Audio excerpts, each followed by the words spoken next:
నిరుడు వరేస్తే అటేవాయే, పత్తేస్తే ఆడికాడికి వచ్చే, అప్పులు ఏడి ఆడనే ఉండే. ముందటేడు మిర్చి పంటేస్తే ఉత్తదే ఆయే, అంతకు మునుపు మొక్కజొన్నేస్తే మిత్తిల మందం సుత రాకపాయే. ఇక ఏ పంట అని వండియాలే, అప్పులు ఎట్లా తీరవాలే? పోనీ కూరగాయలు వేస్తేనన్నా ఇంత ఆమ్దాని వస్తుందా అంటే అందర వేసే వరకు రేట్లు రావాయే. రేటు ఉన్నప్పుడు పంట వండకపాయే. ఇగో గిట్ల రందిపడే రైతన్నలకు ఈ ముచ్చట మంచిగా అక్కరికొస్తుండొచ్చు. రైతన్నలు యవసమని చెప్పి ఏమో పువ్వులు ఆకులు చూపిస్తారేందని పరిశాన్ కాకుండ్రి. పట్నం శంషాబాద్ లా ఓ రైతన్న ఇగ్రమే ఇది. పేరు రాజశేఖర్. 46 ఏండ్ల కాంచెలి వ్యవసాయాన్ని ఉరికిస్తున్నాడు. మునగాకులు గులాబీ రేకులు ఎండబెట్టి పైకం కమాయిస్తున్నాడు. 2,80,000 ఖర్చు పెట్టి చుట్టూ ఎండ పలకలతోటి పాలీ హౌస్ లెక్కుండే గీ ఎర్రలను సోలార్ డ్రైలు అంటారు.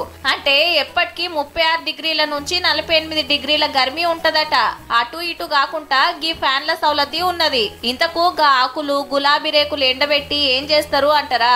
స్వీట్లు అగరబత్తులు తయారు చేస్తానికి గులాబీ రేకుల పొడి, మందులు తయారు చేస్తానికి మునగాకు పొడి ఆడకం చేస్తారట. పచ్చాకులు తెచ్చి పలకల మీద ఆరేస్తే 24 గంటలల్లా ఆరిపోతాయట. కాయగూరలైతే 4-5 ఒద్దులు పడుతుంది. వెనకటి సేంద్రియ పద్ధతిలా కాకనే పండిస్తున్నాడు ఇటు మునగాకు అటు గులాబీ పూలు. మార్కెట్ల పూలకు రేటు తక్కువ ఉన్నప్పుడు కింటాల లెక్కన కొనుక్కొస్తారట కూడా.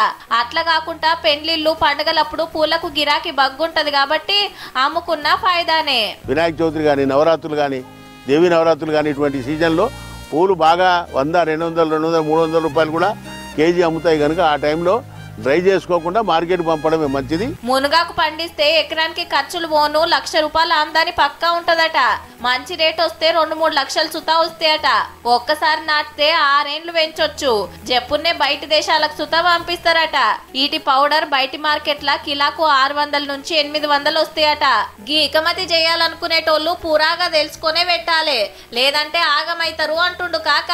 కాయషున్నోళ్ళుంటే వ్యవసాయ ఆఫీసర్లను ఇషారిచ్చి ముంగట్కి పోన్రి మరి.